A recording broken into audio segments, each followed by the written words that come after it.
Bon, bonjour à tous. Je vais peut-être commencer parce que c'est une destination qui a beaucoup d'appels. Et juste pour vous informer, je vais enregistrer cette présentation et vous allez avoir accès plus tard avec la présentation. Je vais vous partager aussi la présentation. Et merci d'abord d'être tous là ce matin. Je vous parlais de la destination numéro 1. Cette présentation fait partie d'un cycle de présentation de s'appelle à projet du programme de travail santé 2021-2022 qui est organisé par le PCN France. Et je m'appelle Vania Rosas. Je vais vous présenter le point de contact national de santé qui est coordonné par Virginie Sivin au MESRI. Et nous sommes trois membres. Sophie Descamps, que peut-être vous connaissez, quelques personnes vous connaissez à Sophie, parce qu'elle était déjà PCN dans les précédents cadres. Elle est rattachée à l'INSERM. Et moi-même, je suis rattachée à l'Institut Pasteur et Catherine Tostin-Demar, qui est rattachée à la PHP. Vous pouvez nous contacter sur cette adresse générique, pcnsanté@recherche.gouv.fr, et vous pouvez voir toutes les informations sur les nouveaux cadres sur le site Horizon Europe du MESRI à l'adresse que vous voyez sur votre écran. Alors, le World Package Santé est structuré en 6 destinations. Il a été publié le 16 juin, en fait, très récemment. Et les appels sont ouverts depuis 2 jours sur le site de Funding Attenders de la Commission européenne. Et je vais vous parler spécifiquement de la destination 1. Il y en a 6 destinations. La destination 1, c'est rester en bonne santé dans une société en évolution rapide. Alors, vous allez voir dans ces programmes très souvent le mot destination, qui veut juste dire les impacts attendus à long terme, scientifiques, économiques et sociaux. Et ces destinations, ensuite, se divisent en topics. Et chaque topic a ce qu'on appelle un expected outcome, c'est-à-dire des impacts à court ou moyen terme. Et c'est ce que la CE attend des projets tout de suite après la fin des projets. Et ces impacts, il faut les adresser dans les propositions. Et les scopes, qui est le cas de projet où il faut répondre aux différents objectifs, plusieurs ou tous, en dépendant de l'appel. Et quand vous répondez à un scope du topic, vous êtes obligé de montrer comment votre projet va contribuer à l'impact à court et à long terme. Et voici comment lire un appel sur Horizon Europe. C'est un petit peu différent pour ceux qui sont l'habitude sur H2020. Vous avez les titres de l'appel ici. Vous avez les expected outcomes et vous avez aussi la destination d'où ces expected outcomes, on l'appel fait partie. Et c'est-à-dire, les expected outcomes, c'est les impacts à court ou moyen terme et la destination qui parle des impacts à long terme. Quand vous lisez l'appel, vous allez voir qu'il faut contribuer à plusieurs ou à tous les expected outcomes. C'est marqué dans l'appel. En fait, vous allez voir ici, c'est par exemple, c'est marqué to all, mais il y en a des appels où vous allez trouver juste plusieurs et pas tous nécessairement. Et vous allez trouver après le scope, c'est-à-dire le cadre du projet, où il faudra répondre à plusieurs ou tous les objectifs, et c'est aussi marqué dans l'appel. Il n'y a pas de changement majeur par rapport à H2020 sur les conditions de participation. Et dans la destination 1, vous avez trouvé 2 types d'actions financières, les actions de recherche-innovation et les actions de coordination CSA. Les séries A, il s'agit de projets collaboratifs qui consistent principalement à financer des projets pour établir de nouvelles connaissances ou d'explorer la faisabilité d'une technologie ou d'un produit ou d'un procédé ou d'un service ou une solution nouveau ou améliorée. Et les coordinations, les CSA, qui sont les Coordination and Support Actions, c'est des actions qui consistent principalement à financer des mesures d'accompagnement pour les standardisations, dissémination, feuilles de route. Vous allez voir, je vais parler de 12 CSA dans la destination 1. Il faut avoir minimum 3 entités légales indépendantes établies dans un État membre ou un État associé différent, dont au moins une établie dans un État membre. Toute entité légale de tout pays peut participer, mais pas tous les pays ont accès au financement. Les pays éligibles au financement, c'est évidemment les pays européens, en fait, les États membres. Les pays non européens, ce qu'on appelle les États associés, une liste des pays des revenus faibles ou intermédiaires sont aussi éligibles au financement. et des pays spécifiés dans les appels. Et ça, vous pouvez le trouver dans ce qu'on appelle Horizon Europe Programme Guide. Dans chaque appel, à la fin, vous avez toutes les conditions d'éligibilité et les participations des pays. Et les États-Unis pour les programmes de santé. Les taux de financement pour les CRIA et les CSA, c'est 100% des coûts directs. L'objectif de la destination 1, qui est rester en bonne santé dans une société en évolution rapide, est de soutenir les défis sociétaux majeurs qui font partie des priorités de la Commission européenne, comme l'alimentation et la santé, l'obésité. Vous allez voir que les appels ils sont très orientés politique publique, recommandations, etc. Le vieillissement et les changements démographiques, la santé mentale et la prévention personnalisée. Les projets financés dans le cadre de cette destination devront fournir de nouvelles preuves, méthodologies et outils pour comprendre la transition de la santé à la maladie. Et ceci va permettre de concevoir de meilleures stratégies et des outils personnalisés pour prévenir les maladies et promouvoir la santé. Et sur un contexte politique spécifique, je vous ai mis ici quelques documents. Il faudra que si vous êtes intéressé au moment de l'écriture des projets pour ces appels, il faudra lire au moins quelques parties de ces documents. C'est très intéressant d'où ça vient, tous ces programmes de santé. Et pour vous rendre compte de l'impact qui est attendu à long terme. Et les impacts attendus à long terme pour cette destination, c'est avoir une vie plus saine pour les citoyens en général, avec les outils nécessaires pour se prendre en main et pour pouvoir interagir avec les médecins, les systèmes de santé, les autorités sanitaires, des autorités sanitaires plus fortes, des politiques de santé qui permettent des actions de promotion de la santé pour la prévention des maladies. Et ces impacts à long terme de la destination 1, gardez-les de côté au moment de l'écriture du projet pour pouvoir les adresser. Alors, il y a 4 appels dont la deadline est le 21 septembre 2021 et 4 appels dont la deadline est en 2022. Sur la deadline de 2021, qui est le 21 septembre 2021, il y a des appels pour mieux comprendre les maladies mentales, développer une stratégie européenne de connaissance en santé, une feuille de route pour accélérer le développement de la prévention personnalisée. Et le 4e appel qui concerne seulement les points de contact nationaux. Et sur les appels, les topics de 2022, il y a des appels pour établir une base de connaissances sur l'influence des transformations européennes sur la santé mentale, et développer et valider des outils d'intelligence artificielle pour la prévention personnalisée, la prévention de l'obésité et développer et mettre en œuvre des approches personnalisées basées sur les données pour identifier des facteurs d'inflammation chronique. Et je vais à continuation vous décrire plus en détail chaque appel et vous donner quelques conseils quand vous montez vos projets. Et le premier topic, qui est une compréhension moléculaire et neurobiologique de la santé mentale et des maladies mentales au profit des citoyens et des patients, dont la date de soumission est le 21 septembre.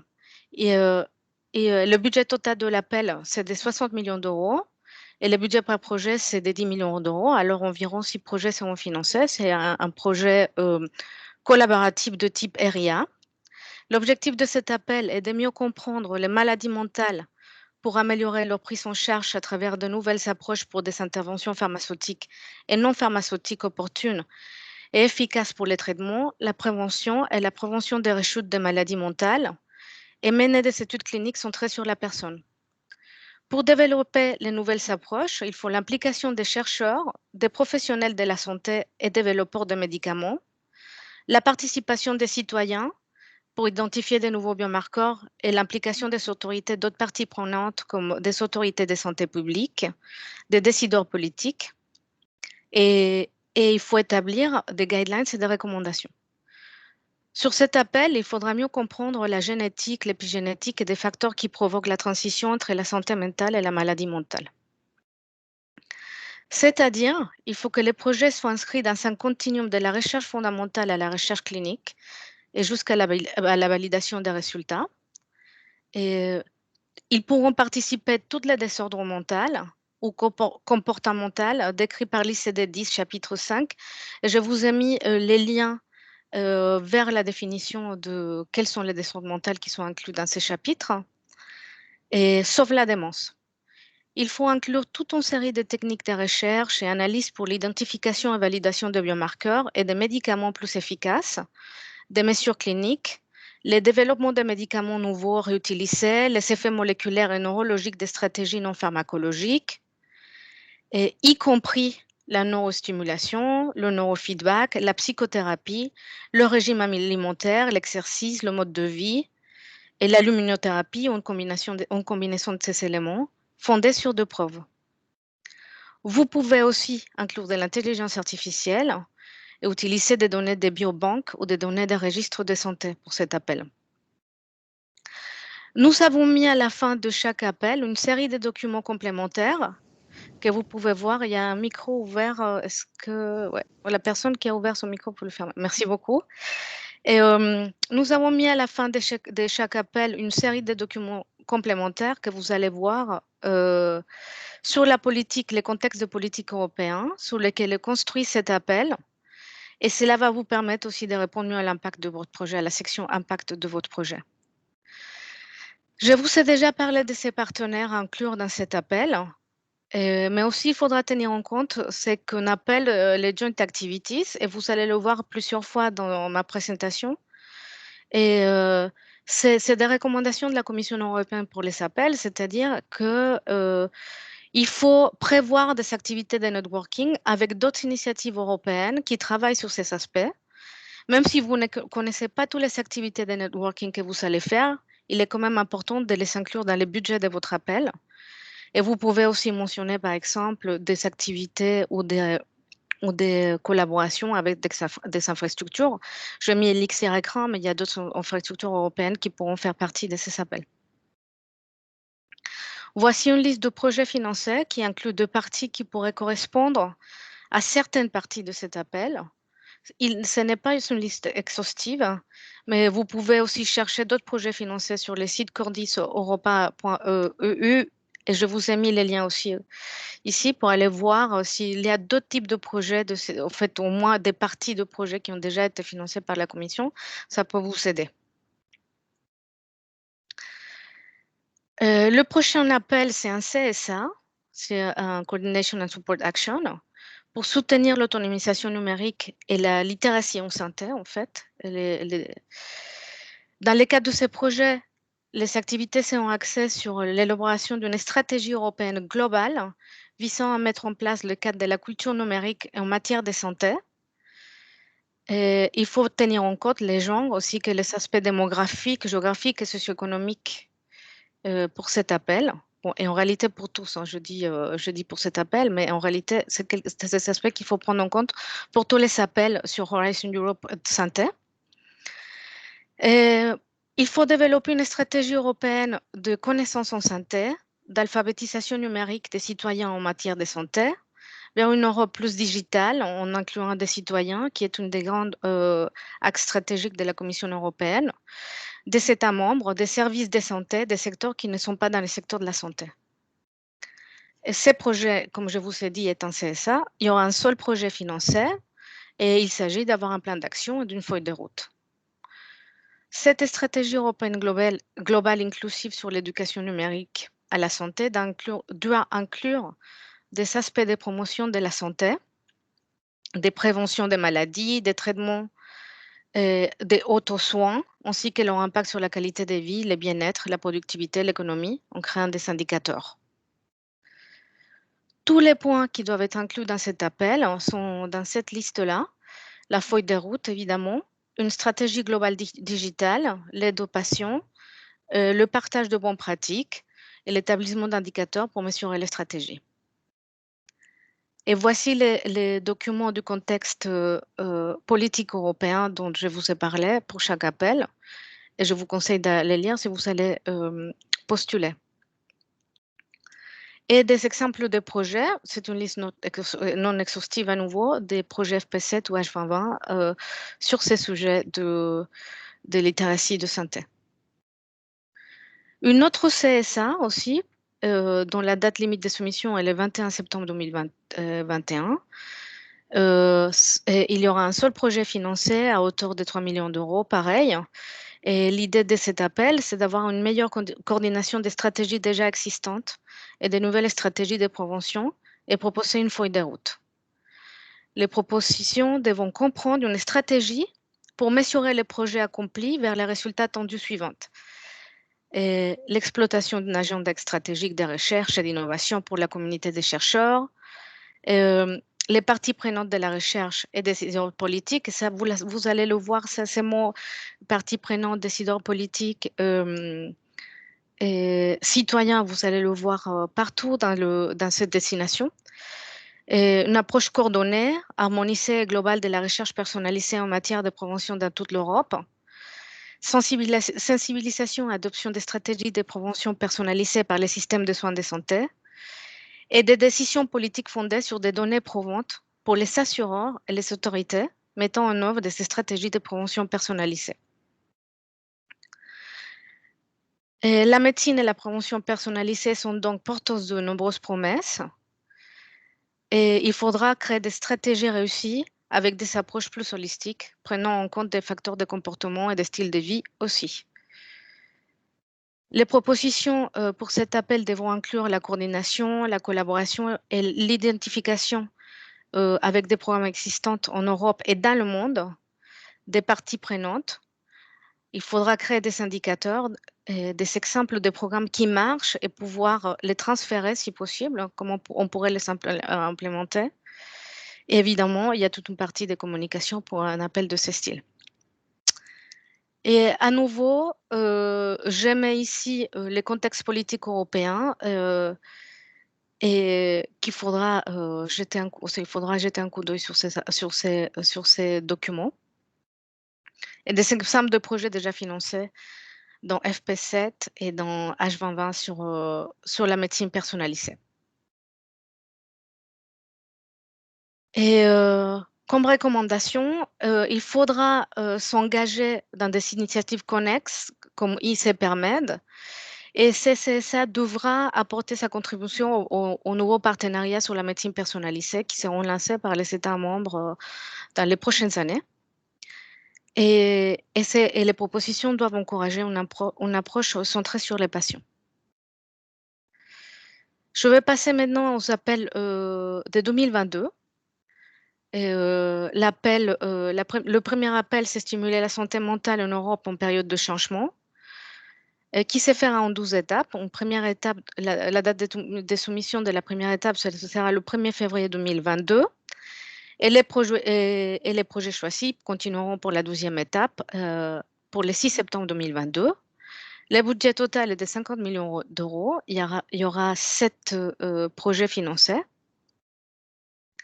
Et l'objectif des projets financés par cet appel permettront l'accès à des stratégies et à des interventions fondées sur des preuves innovantes, rentables ou neutres, à grande échelle et complètes pour la promotion de la santé mentale et la prévention de la maladie mentale, en ciblant les populations les plus vulnérables.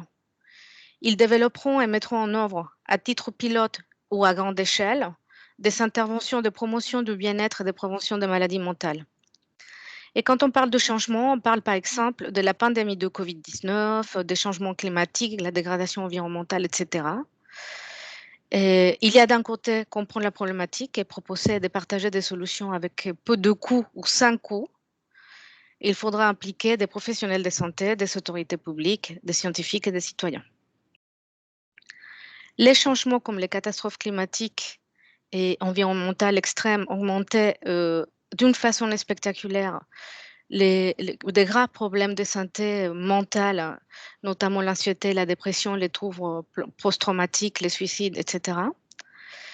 Et pour cet appel, nous devons établir une base de connaissances sur l'influence des transformations européennes sur la santé mentale, consolider et créer de nouvelles données, développer et implémenter des méthodologies pour promouvoir le bien-être et diminuer le stress, dans un monde qui change, à travers des guidelines, des recommandations, des activités pédagogiques à tous les niveaux, des écoles, il faudra inclure des écoles, des entreprises. Et ces projets devra informer les décideurs politiques et les régulateurs sur le rapport coût-efficacité des interventions, des choix politiques en santé mentale publique. Voici les textes du contexte politique européen et des projets qui ont déjà été financés sur ces appels, en fait, de ces styles, en FP7 et en H2020.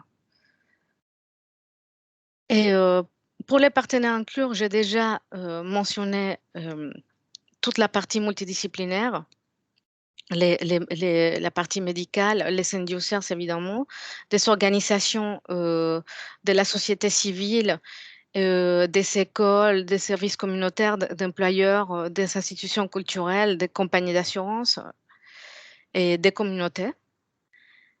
Et, et c'est important de prendre en compte aussi de budgétiser et les activités de networking. Il faudra faire des activités conjointes avec d'autres projets ou d'autres initiatives européennes ou dans le monde de ce style. Voici un autre appel en 12 étapes. Des outils d'intelligence artificielle fiables pour prédire les risques de maladies chroniques non transmissibles et leur progression et ou leur progression. L'intelligence artificielle et la disponibilité des données actuellement sur la santé offre un grand potentiel pour progresser vers des stratégies de prévention personnalisées en utilisant des outils d'IA et seul ou en combinaison pour permettre la prédiction des risques et la détection précoce de maladies chroniques. Les projets de cet appel doivent viser à développer et à tester des outils d'intelligence artificielle, algorithmes, applications mobiles, sensors, robotiques, outils d'e-health ou de télémédecine pour prédire et évaluer le risque de développer une maladie et ou le risque de progression de la maladie une fois qu'elle est diagnostiquée, en tenant compte des génotypes, des phénotypes, y compris de mode de vie, les facteurs de stress et les caractéristiques comportementales des individus ou de groupes. Pour cet appel, il faudra à nouveau inclure des cliniciens, des professionnels de santé et construire des indicateurs de mesure. Il s'agit d'avoir des algorithmes validés des risques de maladie pour l'amélioration des résultats sur la santé, établir des stratégies de prévention personnalisées d'intelligence artificielle pour les maladies chroniques avec des critères d'évaluation sur l'efficacité de ces outils d'évaluation. Et dans les outils d'intelligence artificielle, on peut inclure un large éventail de solutions technologiques, seules ou en combinaison, c'est-à-dire des algorithmes, des applications, comme je vous ai dit, des capteurs mobiles, la robotique, des outils de santé en ligne, etc. Les propositions doivent utiliser des données existantes pour créer de nouvelles données de qualité, mesurer la robustesse des outils créés et les risques, évidemment. Quelle est l'influence de ces outils sur la prévention? Est-ce qu'ils sont efficaces? Il faut inclure aussi des études de faisabilité. Je vous ai mis toute la liste des documents sur le contexte politique européen. Et voici des projets qui ont été financés sur H2020 de ce style. C'est une liste non exhaustive, comme je vous ai dit.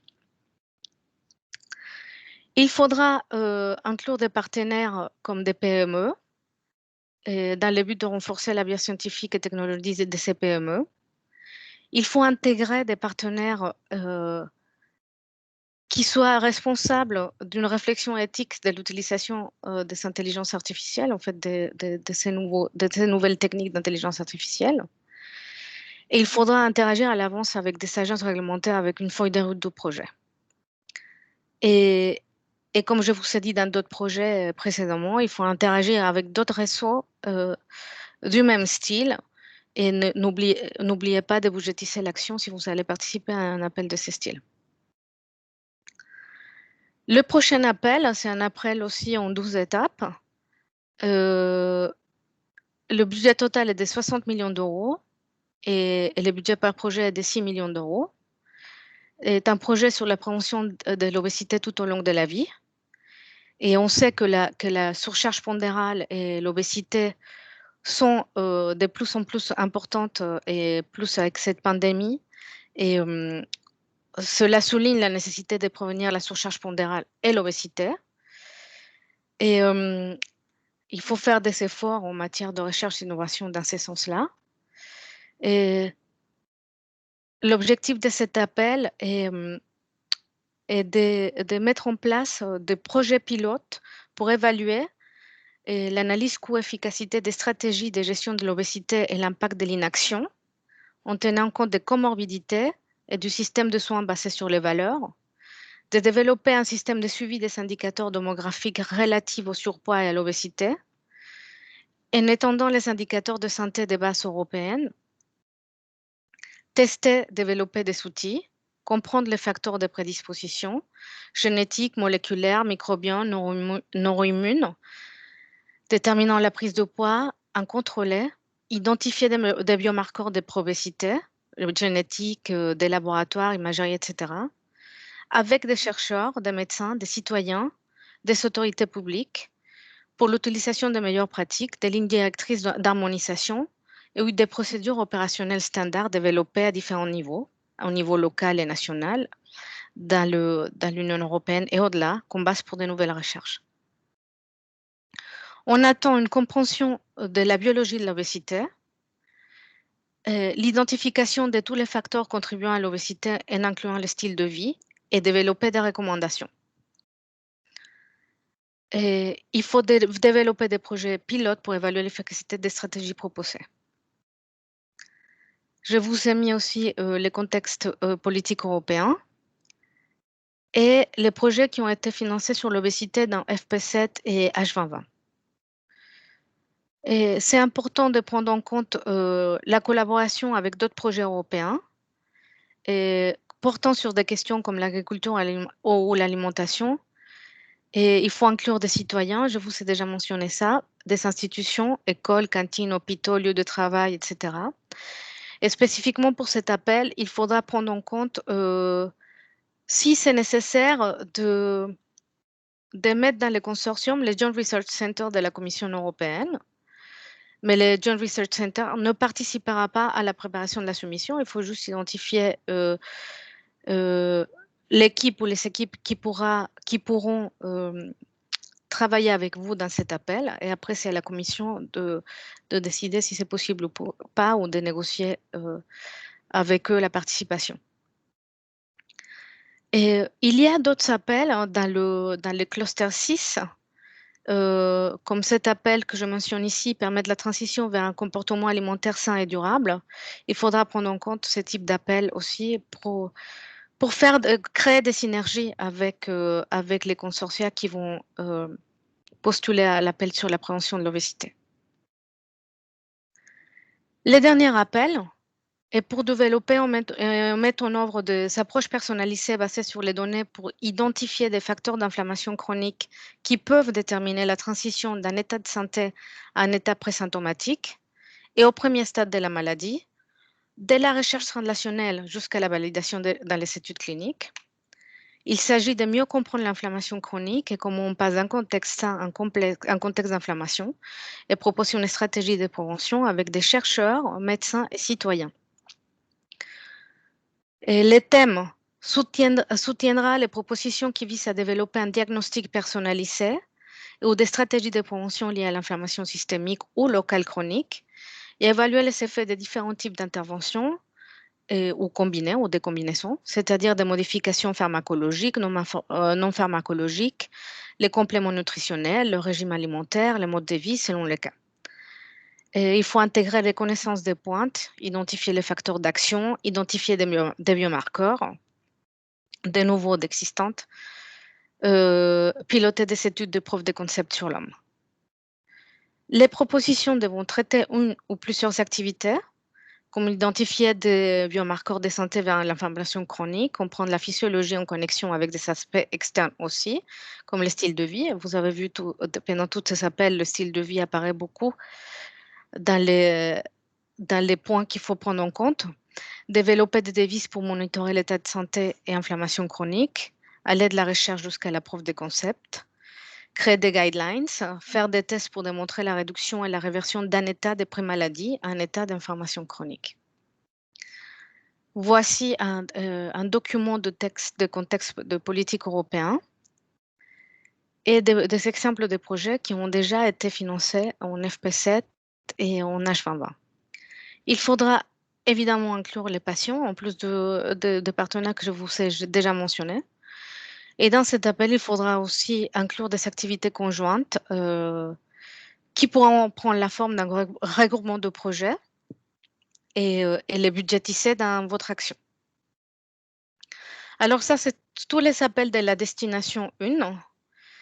Je vous propose, je vous invite plutôt d'aller voir cette présentation de comment préparer une bonne proposition pour Horizon Europe qui est très complète et très intéressante. Et pour Horizon Europe, on se base toujours sur ces trois aspects de l'évaluation, l'excellence, l'impact et la qualité de l'implémentation. Et n'oubliez pas tous les aspects connexes comme l'éthique. Et aujourd'hui, on accorde une importance cruciale à la partie de genre, égalité hommes-femmes, sur les appels à plusieurs niveaux. Alors, je vous invite à ne pas négliger toutes ces parties.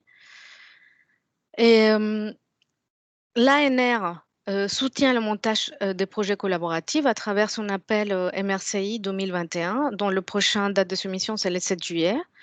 C'est une subvention de 30 000 euros pour une durée maximale de 24 mois. Et on peut budgétiser à l'intérieur une prestation de service à une hauteur maximale de 10 000 euros, ce qui est très intéressant. Vous pouvez trouver toutes les informations sur ces liens ici. Et c'est un dossier relativement facile à monter. Et le taux de succès pour ces dossiers MRCI, c'est de 48%. Et je vous conseille d'aller voir les dossiers et monter si vous comptez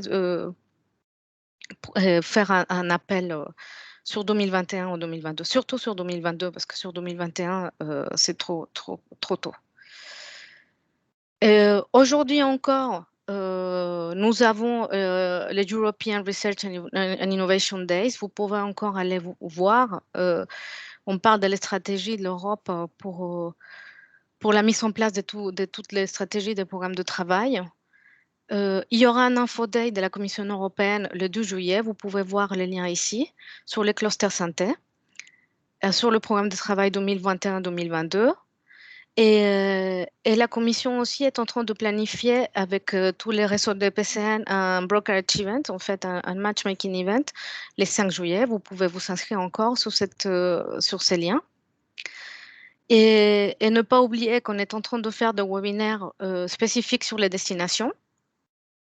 Et on a déjà fait un webinaire sur la destination 2. Aujourd'hui, je fais sur la destination 1. Il y aura cet après-midi un autre webinaire sur la destination 4. Et vous pouvez encore vous inscrire sur les restes des destinations. Toute l'information sur le site horizoneurope.gouv.fr et pour vous inscrire. Et merci beaucoup à tout le monde. Et je suis ouverte aux questions.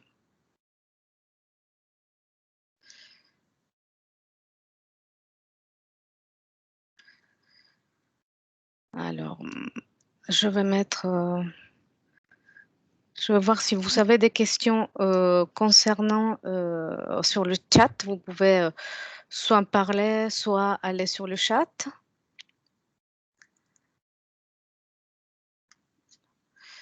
Je pense qu'il y a un problème avec les paramètres de la conversation.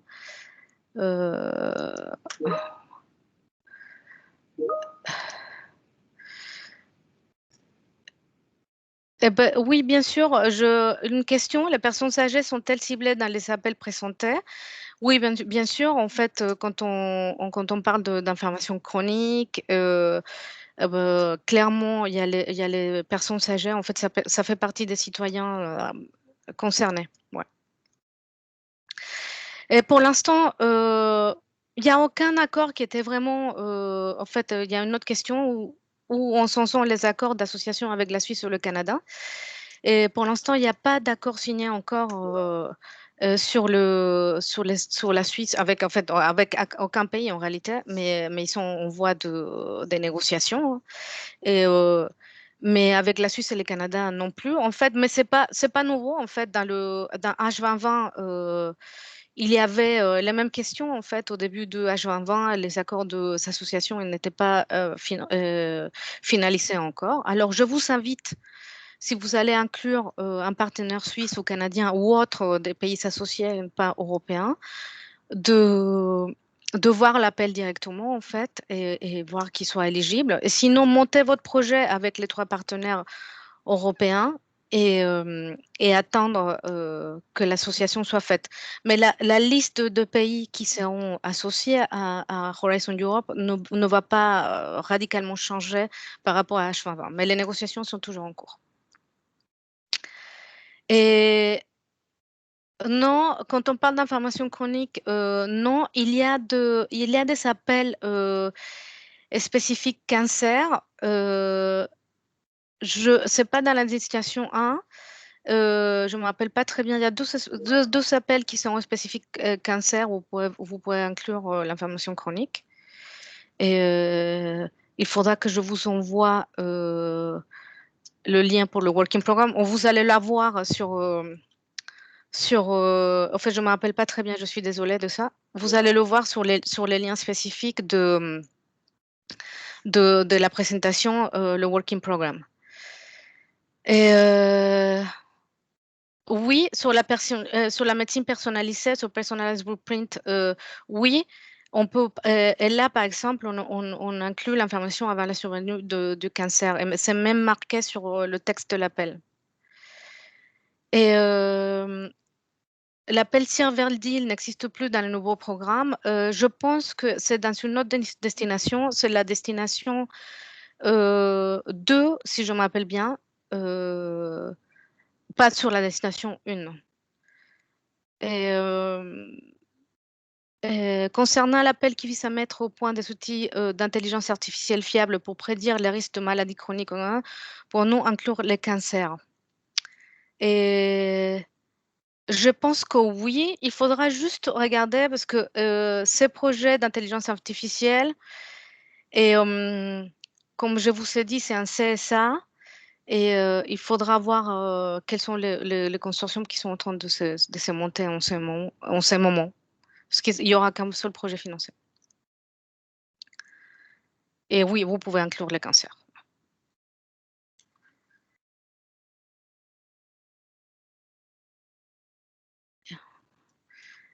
Est-ce que il y a d'autres questions, commentaires?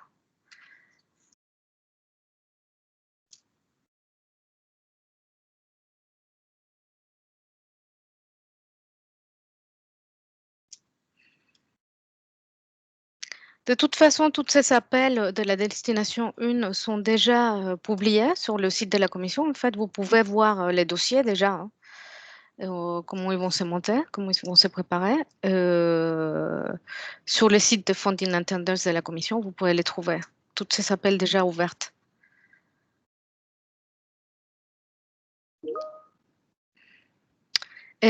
En fait, je suis en train de l'enregistrer. Je pense que peut-être entre aujourd'hui et demain, je vais vous envoyer ma présentation avec l'enregistrement de la présentation. En fait, on va l'envoyer, on va le publier aussi sur le site de Horizon Europe, .gouv.fr. En tout cas, avant la fin de la semaine, en fait, avant demain.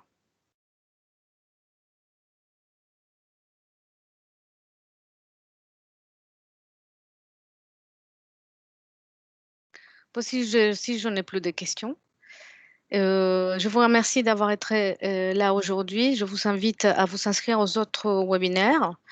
Et si vous n'avez pas le temps, de toute façon, on les enregistre et vous avez accès à la page, à travers la page de horizoneurope.gouv.fr. Et bonne journée à tout le monde. Merci beaucoup.